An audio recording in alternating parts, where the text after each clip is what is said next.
Hello, everyone. Welcome to episode 4 of the Resistance Rundown, our weekly Star Wars show where we talk movie news, television news, books, Star Wars land, everything in between. That's right. So, as usual, we're talking about The Last Jedi. What? Once again. Huh? There's this movie coming out? Shocking. 40 some odd days to go. Wow. Not that anyone around here is counting. No. Well, we know which one of us is, apparently. Yes. I really should have a more specific number, but it's in the 40s. That's right. Well, speaking of The Last Jedi, we have about 7 little stories today about that movie or some aspect of that movie, so bear with us. However, the first one is that we had the international trailer drop this week. We also had a couple of TV spots begin to drop as well. As we would expect, this follows the same marketing campaign that we saw with The Force Awakens. One of the TV spots featured a little new footage of Rey approaching the Force Tree / Jedi Temple / whatever it is that we want to call it. We don't really have a name for it yet. Right. In a shroud of fog. It looks very mysterious. It kind of harkens back to Luke on Dagobah going into the cave, I feel like. Yeah. Just that mysterious atmosphere. There's everybody's Empire Strikes Back comparison that everyone wants. That's right, yeah. You know, Rian Johnson has said there are some commonalities, people, so, you know. I'm just making fun. I know. So that was new, and then the international trailer, there weren't a lot of any real changes. It feels like a mashup between the official trailer and then the teaser that we were shown back in April at Star Wars Celebration. Yeah. We did get a look at C-3PO, an up-close shot of Rey, I think that were not in the previous I think there was like one other material. shot of BB-8. Yeah, one of BB-8. Like a real quick, you know. Yeah, it was super short. The only thing is this cut does make it seem more apparent that Luke is talking about Kylo in the beginning, whenever he's talking about that power that he wasn't scared before, but it does now. Or at least that's where they're trying to take you. Which I think that's where it's at. I think that's where it's at too. So we had those spots drop. I was kind of surprised actually how little else was revealed. Yeah, I mean, I'm fine with that. Yeah, make no mistake. Well, it's really interesting because, Rian Johnson's made comments about just how heavily involved he's been in the marketing campaign for The Last Jedi. Things that are absolutely not to be shown, things that can be shown, and so yeah, it's been a lot of recycling of the same footage at this point and the same auditory cues as well. Yeah, definitely. So we did have that. On a more emotional note, Rian Johnson was recently speaking with the Chicago Sun-Times and talking about Carrie Fisher's role, of course, as General Leia, but she will always be Princess Leia to us. And you spoke of how incredibly emotional her scenes will be, and these were his exact comments. He said, having these scenes in the film recontextualized tragically with her not being here anymore. It's incredibly emotional. For the next few months, seeing the fans process the loss and celebrate her as Leia one last time, it's going to be intense. I think it's going to be really sad, but really joyful, I hope. She really kicks butt as General Leia, and I'm happy for that. Yeah, this is like the thing that I know is going to be the gut punch. I feel like we just get emotional seeing her in the trailer. So yeah, I mean, it's one of those things too that growing up, I think everybody kind of wrote Carrie Fisher off as, she was crazy and like all this kind of stuff. Right. And it wasn't until I got older that you started to realize, well, she was bipolar and had all these, struggles, but like she was incredible. And like with just this wit and this humor and this just, never wanting to give up. And I mean, she's just such an incredible woman. But yeah. If you haven't, there's a couple really great things on HBO of hers. This is not in the notes, but nobody knew he was gonna bring it up. One of her comedy specials is still on HBO, and then they did a documentary with her and her mom, really right up while they're filming The Force Awakens, so pretty recent. Both of which are really great. And then I'm also almost done with her book Princess Diaries, which is really great also. But a little Carrie obsessed, but that's okay. Yeah, Well, the other thing is, I'll be the one sobbing in the first Jedi. Well, I think the other thing is, she was that person, but then Leia is also going through a lot in this film. Yeah. As well. And so I think it's going to be emotional on two different fronts. I think seeing her after her unexpected passing and just how much we loved Carrie Fisher, that's going to be hard. And then what else she's going through with losing Han, knowing that her own son is the one that killed him, everything going on, and the resistance itself, and the question of whether or not she's going to see Luke, whether Luke is going to show up in time to actually help out the resistance against the First Order. A lot for her character, I think, to be seen.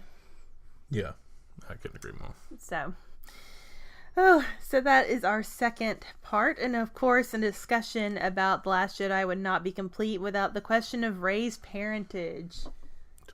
I know. It's a weekly discussion around here. It is. It really is. So we actually had two things about that. The first is that in an interview, Daisy Ridley was recently asked, of course, about Rey's parentage, as she is in every interview. And this time her comment, though, was that she was really moved by the reveal that they had made for The Last Jedi. And her exact words were, "Whatever the answer is, I hope everyone will enjoy that moment. I knew the answer a few years ago, but the story that Rian Johnson created was so wonderful, I couldn't believe it. Honestly, I was very moved. I think that everyone will be in that moment." Which then I thought, oh man, poor Daisy Ridley, to know for years and not be able to say anything. What a terrible secret to have to keep from everybody. And then also Adam Driver was having an interview with GQ, and of course Kylo Ren's relationship with Rey came up, and he made the comment that he remembers the initial conversations about having things skinned, peeling away layers to evolve into other people, and the person Kylo is pretending to be on the outside is not who he is. He's a vulnerable kid who doesn't know where to put his energy, but when he puts his mask on, suddenly he's playing a role. JJ had that idea initially, and I think Rian took it to the next level. You have also the hidden identity of this princess who's hiding who she really is so she can survive, and Kylo Ren and her hiding behind these artifices. So, between these two comments, Jonathan, two very different comments, but Adam Driver's kind of alluding to the idea of Rey possibly being royalty of some kind, and if so, what could that mean? Yeah, I was kind of digging through the comments of this a little bit further, because I feel like the article is like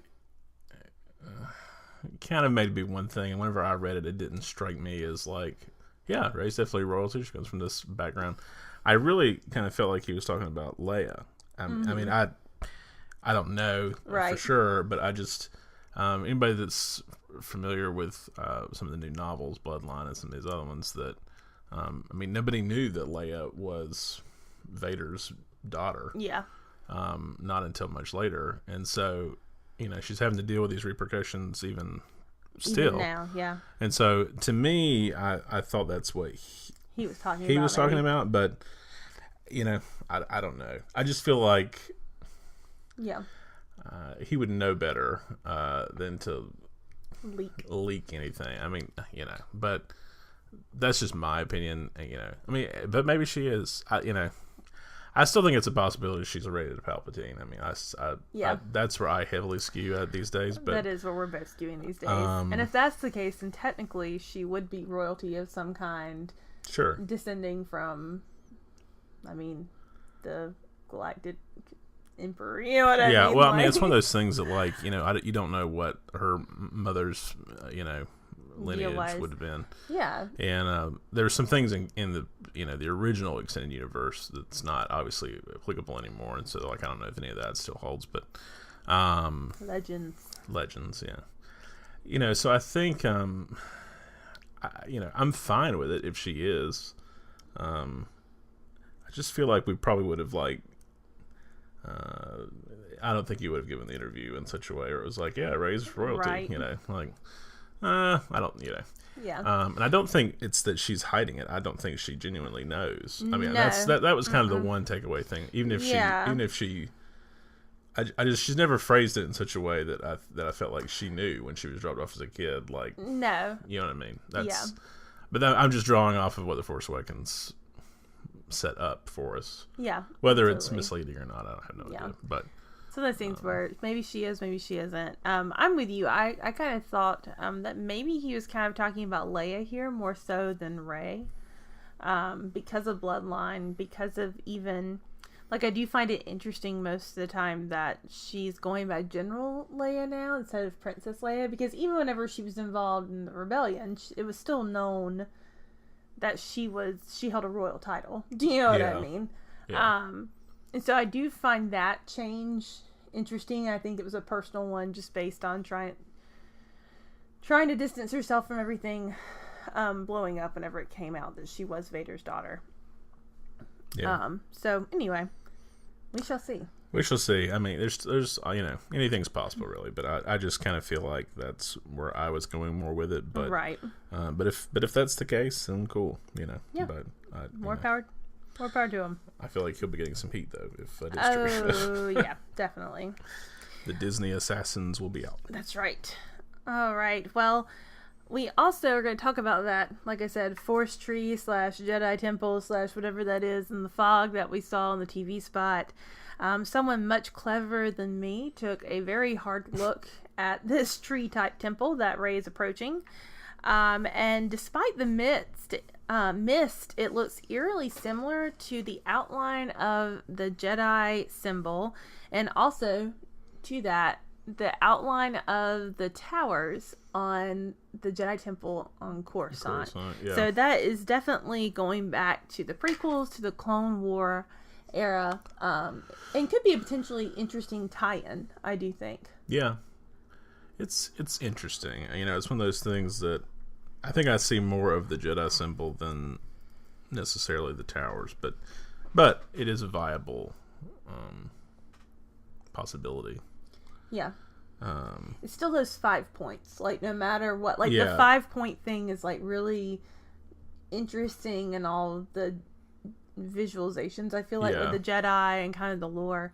I have a feeling it may come back to some pillars of the Force or something. Yeah, Maybe well, some kind of and connection. Ryan Johnson's made the comment that we're going to get back to the very beginning here in Yeah. The Last Jedi. Some of what Rey is going to be learning and finding out in that place, which does really spark my curiosity, because I'm like, well, if that temple was inspired by the first one, who all knew of the one on Octu out of the ones that we knew, Right. and why was it kind of kept a secret? I feel like, because I feel like Luke had to go searching for it. You know what I mean? It wasn't common knowledge. Yeah, I think there's going to be some things revealed that I don't think will have been popular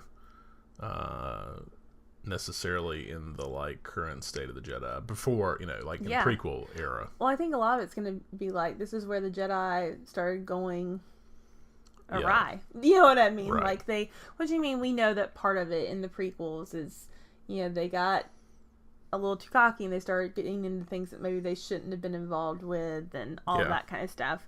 And it blinded them to the rising of the Sith. Yeah. And so I think we're maybe going to get a little bit more context for that in The Last Jedi, which makes me super excited. Well, it's kind of interesting because the more we go along with this, there's been that 2.5 hour plus runtime, kind of rumored, and I think if that holds true, there's a reason, and I think depending on how much we kind of dive into lore, could potentially be really interesting. I mean, I would welcome it. I think all of it's extremely interesting, and it's not something we've really seen a ton of. No. In any of the films, or even in the books, even so it's just kind of this. I don't need everything to be fleshed out, but it would be cool to have some stepping stones through some of it. And I mean, JJ, we talked last week about how episode 9 is really supposed to tie everything together. Well, I'm starting to believe that maybe episode 8 is kind of the primer for that to begin with, to set the stage for everything to tie together in the end, from all 3 sets of trilogies. So just some interesting thoughts that all start with, the shape of a temple. There you go. Temple/tree. Temple tree. All right. We also had some confirmation that our beloved droid BB-8 will have a scene with his evil twin, BB-9E, which I will refer to as BB-8 because that is what they called it on set, and I think that's adorable. So Neil Scanlon, who is part of the Creature Workshop, said there was this one scene in particular where BB-8 is in disguise and has to try and make his way without being recognized. It just seems so threatening that his doppelganger will be the very one that may or may not discover him. What do you think, Jonathan? Yeah, I mean, I kind of figured this was going to be it makes happening. me excited. All the cute little droids, even the evil ones. I think it's going to be interesting, because I'm assuming that he's going undercover with Finn and Rose. Finn and Rose And DJ. would be my guess. So it's going to be interesting, kind of all this goes together. I like the look of BB-8. I have his pop figure right over there, actually. Yep. And so, I'm curious to see this interaction. Yeah, me too. Which Neil Scanlon's been doing a lot lately. Right before we started recording, we also saw the same interview with Empire. They really zoomed in on a shot of one of the creatures that's going to be on Canto Bight. And I hope I'm saying this right. I'm just going to say Fathiers. Fathiers. Right. And his comment was that Fathiers have the power and majestic quality that one might find in a male lion, and also beauty in their equine aspects. They're racing creatures with bets placed upon them and are subjected to slightly cruel treatment. We knew any version of those in a wide shot would be CG, but we produced a real-scale practical version for the first encounter with a Fathier, so it was able to look over the stable door and Finn could touch and act with it. They're amazing creatures. Yeah, this is pretty cool because this is something that's been kind of a rumor for a while. Yeah.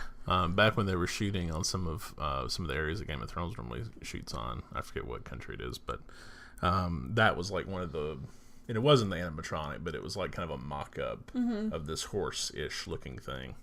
So there's been speculation for like a year, about what this thing is. So it's cool to finally kind of get a better look at it, and I think it's awesome anytime they build a fully animatronic something. Oh, yeah. It just adds that Star Wars-y kind of quality that the original trilogy has. So. And it just adds something else to Canto Bight. I mean, we already know it's going to be this playground for rich folks, and of course, I think there's supposed to be a little bit of sketchiness going on. You know what I mean? Even there. And so it makes sense that they would have the racing and the betting and probably some other things in there not supposed to have. Yep. So. Absolutely. All right. Well, the last thing on our lineup for The Last Jedi is actually the Japanese poster. We had the official Japanese poster for The Last Jedi come out this week, and it does show Luke Skywalker with an ignited blue lightsaber. It does we have the family lightsaber here, and it's very interesting. I feel like the posters that we have had Luke in the background, the middle kind of bigger and larger than life. The Japanese poster is different, and that Rey is the one in the middle and kind of larger than life. And from Luke's ignited lightsaber and Kylo's ignited lightsaber, you have this half blue and half red kind of being portrayed on her face. I think we're just getting more of this idea of there being more to the Force than just the good. Yeah, the good and the bad. Yep, the dark and the light. Yeah, I think there's been a lot of talk for Grey Jedi here for quite some time, and while I don't necessarily think we're going to go quite in that direction, I think that the idea of this kind of barrier of separation between the Jedi and the Sith, I think it's something that's going to be heavily played with and heavily maybe deconstructed. Yeah. So I think I don't necessarily think they're going to call it Grey Jedi, but I think there's going to be some there's going to be something in between going into it. The poster basically looks very similar to the official poster that we got a few weeks ago. Yeah. But it is curious that he has the blue saber.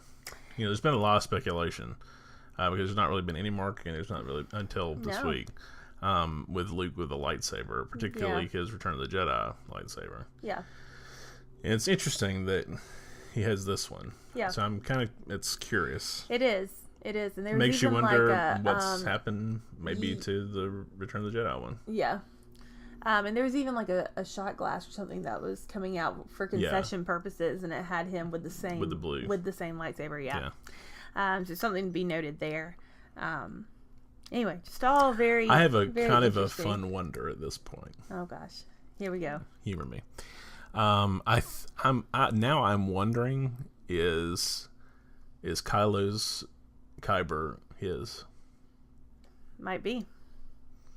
That's it's one that for the longest time I thought it could have been Vader's. Yeah. And well, and they kind of set the whole spoilers for Aftermath, but they kind of start setting that up in Aftermath as well. Yeah, but there's been some some stuff, artwork, and some figures that Luke is wearing like this reddish thing, and so sometimes I'm wondering if he's wearing Vader's Kyber, because technically with Kylo, even if he had stolen Luke's and corrupted it, it would still be red. It wouldn't matter. But the more I think about it, and now with all the artwork and all the stuff with him with the blue, it makes me wonder. Well, and it would kind of make sense as to why it's very unstable. It's very unstable, yeah. And I feel like if it were Luke's crystal that had been corrupted, it would make sense for it to be the way that it is. It would be curious. I think it might explain why we haven't seen anything with the green. Yeah, it would. But which, I mean, I think we were just talking about this privately. I was like, can Kyber crystals be redeemed if they're retrieved by their former person that they were intended for? That's a question for me that I feel like maybe I don't think I've heard the answer to or had alluded to in all of my readings and watchings, but it's something to think about. We shall see. All right, our last news headline quickly is for Solo, a Star Wars story. On the latest episode of Star Wars Newsnet's The Resistance broadcast, it was revealed from inside sources that Ron Howard has reshot, quotation marks, nearly all of Solo for possibly twice the budget. And the estimate is that 80% of the film was reshot under Howard's watch. Jonathan, are you surprised? Is anything by Lord and Miller still being used at this point? Well, we start getting into tricky territory with this, and I'll try to keep it brief. They have reshot, obviously, a chunk in this movie. I think Ron Howard has to be the director on this movie, so they were going to have to reshoot most everything. I think Lord and Miller will probably still get maybe a producing credit or some kind of credit on the movie. I don't know what they'll have. The thing is I've heard a lot of people talking about there's no way they're going to get this movie done by May. Well, no, I think they are, but they've kind of set themselves in stone at this point. They've been saying it for months and months and months, and they're still saying happening. But all the pre-production of this movie, I don't think is necessarily going to have changed. Outfits are not going to change, sets are not going to change. Right. There's probably still a bulk of VFX work that's going to have to be done, but I think there's a bulk of it that's already done. Mm-hmm. Obviously, it had to be restructured and redone somewhat, but there's a lot of stuff that won't have to change. But I think this, kind of cements the fact that obviously there was a lot going on that they were not happy with. Yep.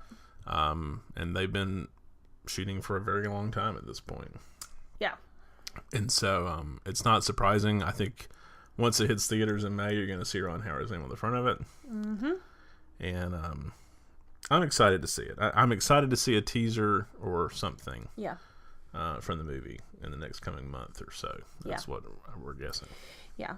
And I don't know what all of Lord and Miller's will still be in there at the end of the day. However, I will say that I'd rather them reshoot more so that it looks like a cohesive film than try to blend what Lord and Miller did and try to blend it into Ron Howard's style and possibly come away with kind of this jagged effect on the film, on the tone, on the story, because based on those early reports, it sounded like they weren't really necessarily sticking to some of the dialogue and the script and everything. Yeah. And so I'd rather it be a primarily Ron Howard film than have like a 50-50 cut of Ron Howard, Lord Miller, and it just kind of seemed like a mess. My main concern out of this is not that Ron Howard reshot pretty much, 80% of the film. My main problem was that they've nearly doubled their budget. Because we already know that Rogue One was around $200 million by the time they got done, and if their production budget was anywhere near that, and they're almost doubling it. I mean, I know that Han Solo will make plenty of money. Like, don't get me wrong. Yeah. But once you count that, and then your marketing costs and everything else, well, the profit line on this is going to be substantially less than what. Yeah, well, this is the tightrope that you walk because than other Star Wars because Force Awakens, Last Jedi, Force Awakens I know had over a $250 million budget, and that's not anything unknown in Hollywood world. No. I think Rogue One's initial budget was like 150, yeah. So $50 million in reshoots. So If they've spent, I really seriously doubt they've spent $300 million total on Solo. I hope they haven't, because that would be a chunk. Well, the thing is, but if they've reshot everything, then of course the budget's going to double. Yeah, I know. Because they're making the movie all over again. Yeah. But I just have a feeling that the budget was lower for this off the top, would be my guess. Only because you're not dealing with quite the scope, I don't think, that you would be with like Rogue One. Or I would hope, anyway. About to say. But either way... We really won't know until it comes out, the thing is, if they release the initial cut with Lord and Miller, if the movie sucks, then it doesn't matter what your budget is, because it's not going to make the money. Yeah. So you take the risk and pile forward if it's popular, so... Yeah. I still think they made the right decision. Yeah. We'll see how much they've got wrapped up in it. Yes, we will. All right, well, on the small screen... we're going to start delving into Star Wars Rebels again. It returned this Monday with another 2 episodes. These 2 called The Occupation, and the second one, The Flight of the Defender. And in these episodes, Ezra and the Ghost crew end up returning to Lothal after a transmission comes into Yavin, and they find the new TIE interceptors that the Empire is designing and hoping to push forward. So if you haven't watched the show yet or caught up and you plan to, you might want to jump ahead once again about 5 or 6 minutes, because we're going to get into some spoiler talk with these 2 episodes. So Jonathan, general thoughts on the episode and maybe some of the most important things that you think were revealed. Yeah, I think I liked Flight of the Defender a little better than The Occupation. Part of it, this is always the thing with Rebels, I feel like we come kind of off of really strong episodes some weeks. Last week's episodes I thought were both very strong. Some of the best. The Occupation is needed because you're setting up returning to Lothal, and which definitely has to happen for Ezra's arc. Definitely has to happen. I don't know how long we're going to be in Lothal. They definitely kind of set up Ezra as potentially being in Lothal for quite a while.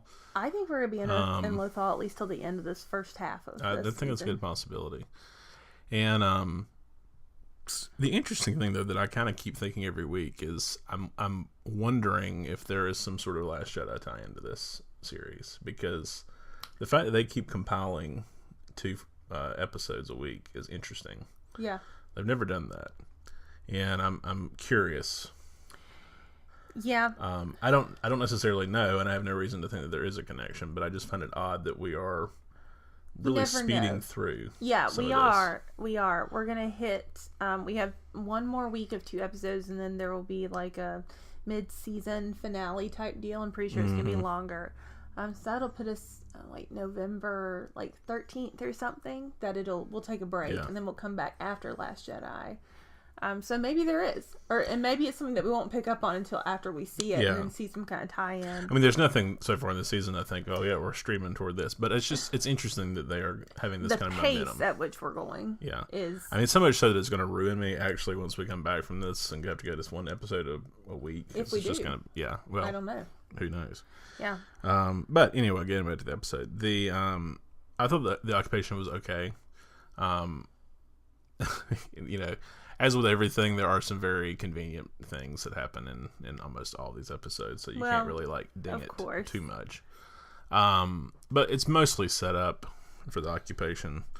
Flight of the Defender I enjoyed more just because you had the really great Thrawn showdown thing with the TIE Defender. I heard somebody describe it as the Batman and Joker thing. Yes, and that is very much how it felt like. But I really just love the stuff with the ships and the prototypes and stuff that we've kind of only seen and not on screen before. So that stuff's cool. The wolf business is interesting. I mean, let's just go ahead and fast forward to that. That's really the big part, I feel like, of these episodes. Especially the second one. The Loth Wolf does not show up in the Occupation at all. It is purely set up for what we're having happen in Flight of the Defender. Yeah. And it supposedly hasn't been seen in what was it? 100 years 100 or something. Years.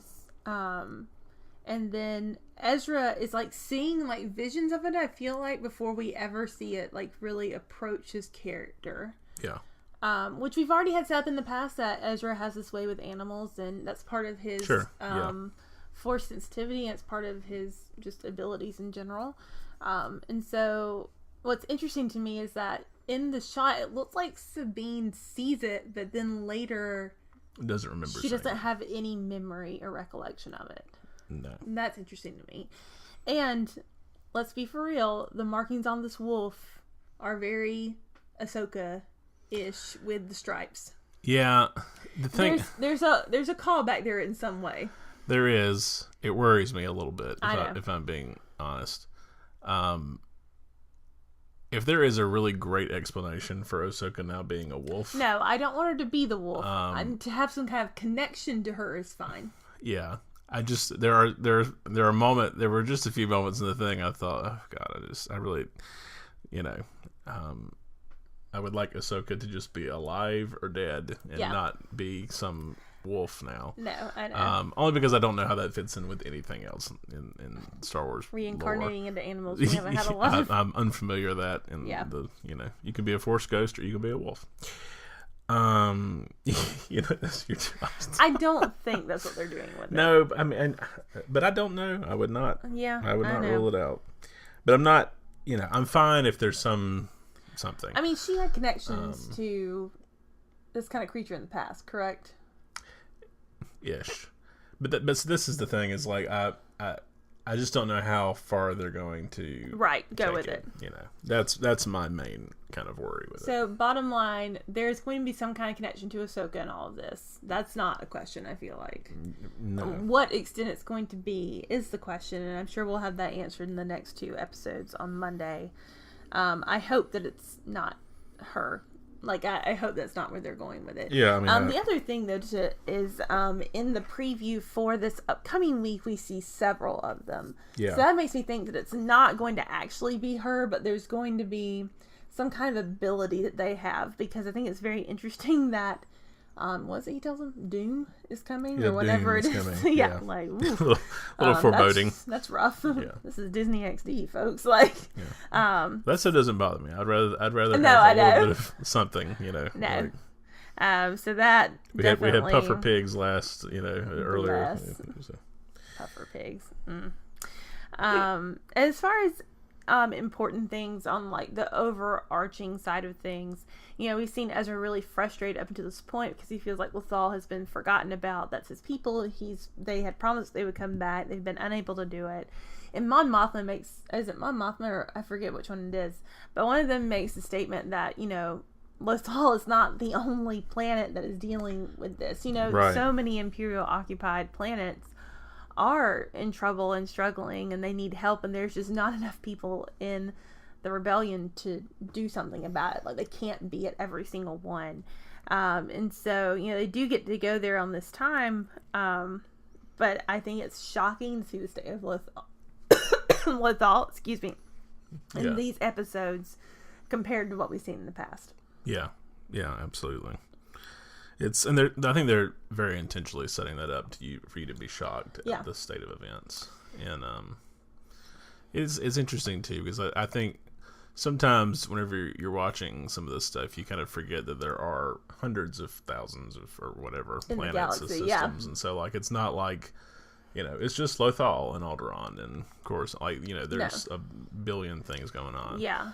And so I think they have done a pretty good job in this season to kind of show that the Alliance is building, but they cannot handle every crisis that's going on. And there's a reason that the Empire is taking over worlds, because there just is not the manpower. Yeah, and they've been doing that for however long at this point. Yeah, years at this point. Yeah. Exactly, and now they're just finally starting to fight back. So there's a lot of that overarching stuff going on. Yeah. We also do have Thrawn in this episode, so we see him return, and I mean, not great, because now Thrawn definitely knows that they're there, and they're not off planet at the end of this. Like, they're just at a safe place. Yeah. So we'll see what happens there. Yeah. Thrawn is no joke, man. He's a killer on strategy. So yeah, it's gonna be interesting to see. It is. So. So like we said, the 4th season picks back up on Monday with 2 more episodes. Episode 7 is called A Kindred, Episode 8 is called Crawler Commanders. We do know, based on the small synopsis kind of available, that episode 7 will see them trusting, they said, in a creature after they're tracked back to their hidden base by a mysterious Imperial agent. Well, based on the clip that they've already released, we know those are the Loth Wolves, that they're just going to have to place their trust in those. Right. Even though the Loth cats are super cute, which I forgot to talk about. Dang it. Love Loth cats. Anyway. And then episode 8's little synopsis speaks of the Empire ruining the Ghost Crew's plans to contact Rebel Command. Yep. So, we're preparing for a big showdown in episode 9, I'm sure. Yeah. But also, I think we're going to be on Lothal. We're going to be on Lothal until through the end of episode 9. Yeah, it's a good possibility. All right, so moving on to our books. I am still slowly making my way through From a Certain Point of View. Sorry, guys, it is a long book with quite a few stories. My plan is to catch up this weekend if I can. And so instead of focusing on one particular book, I actually want to talk about 2 that came out over the past week. The first one is Star Wars Stormtroopers Beyond the Armor. It's another part of the Journey to the Last Jedi series, and it's really different that this is not necessarily a story. It's actually tracing all the iterations of Stormtroopers throughout the entire franchise. So films, television, comics, novels, everything. So it's filled with storyboards and illustrations, and I think I saw something about some special posters even being included. So if you are a serious collectibles fan, you should be looking for this. Something to probably check out. We glanced at it at Books A Million this weekend, and it did look super cool. Yeah, I think if you're into illustration or art at all, I think this would be one to pick up, and if you're into like the lore of Star Wars, like how this all got started, like everything that went into that, this is definitely a book for you. Not fiction, like definitely the makings of these characters. Yeah. So that came out on October 24th. And then on Halloween yesterday, we actually had The Legends of Luke Skywalker come out, also part of the Journey of the Last Jedi series. This is also quite a different approach to the book so far. Just because everything in this book is not necessarily true. The setup is that deckhands on their way to Canto Bight begin sharing and discussing the rumors and stories that they've heard about the Jedi Knight Luke Skywalker. And some of it's gonna be outrageous because some of it's like, oh, is he actually like part droid and machine because of the arm and everything. So personally, I'm super in love with this idea, and while having finished From a Certain Point of View, I did go ahead and order this on Amazon yesterday because it was cheap and on sale. So I'm gonna get that in probably tomorrow. So I plan on knocking out a lot of reading over the weekend. So update soon on these books. Yep. Short segment of the day. Yeah. Good stuff coming on the way for sure. Yeah, we have other things coming out in December, but we'll talk about those later in the month. So definitely. Well, we don't have really anything to update on Galaxy's Edge. No. Construction as usual. That's pretty much it. What we're looking at, I haven't really seen a lot of even updated construction photos yet, so we'll just kind of shelf that for this particular week. Yeah. We do have some merchandise news. Oh, yeah. Funko Pop has announced 40th anniversary movie moments, which looked really cool. There are 4 of them. One is the escape pod landing with C-3PO and R2, trash compactor escape with Leia and Luke, cantina face-off between Han and Greedo, and Han did shoot first, and lastly, the Death Star duel between Obi-Wan and Darth Vader. So, Jonathan, if you had to pick one of the 4, which one are you doing? That's a really good question. I think for me, it would probably be between Greedo and Han and Obi-Wan and Darth. I know. That would be a really hard, and I would probably just buy both. Because that's the kind of problem that I have. That's the way we roll. Eventually, we're just going to live in a bookcase. Yes, essentially. Yeah, these are actually cool. I kind of like the idea of these movie because all the setting stuff is in there, too. Yeah, I really like the idea. And of course, I just keep leasing more crap for me to buy. So, yep. For the record, I would pick the trash compactor because that was always one of my favorite scenes when I was little. There isn't a bad pick on the list. No, there's not. For sure. Well, moving out of that, we're going to move into today in Star Wars History 101, which today is November 1st, 1994. Oh. George Lucas begins writing the screenplay for Episode 1. All right, taking it back to the Phantom Menace. Apparently, he should have spent some more time on it. Oh. I couldn't resist. Knew it was coming. 5 years was not enough. Really was not. Anyway, we just shouldn't go there. Sorry for anyway. all the prequelists. Didn't mean to just trample on your hopes and dreams there. Enjoy this little bit of your history. If you like it, that's perfectly fine with me. That's right. Well, I think that does it for episode 4 of the It's Resistance Rundown. Yeah. We could talk about Last Jedi for another 45 minutes, but we'll save you all that. Thanks for checking us out. If you like this video, hit the subscribe button below and like us. Let us know. Leave us a comment. We greatly appreciate y'all's support. If you'd like more general movie news, you can check out the Shot List, our movie podcast, in the link below. You can also find our movie reviews on Twitter and Instagram at ATL_movies or on AboveTheLineMovies.com. You can find me on Twitter and Instagram at BeachJD. You can find me on Twitter and Instagram at MCBeach. Well, thanks for tuning in. We'll see y'all next Wednesday. Bye, guys. Bye, guys.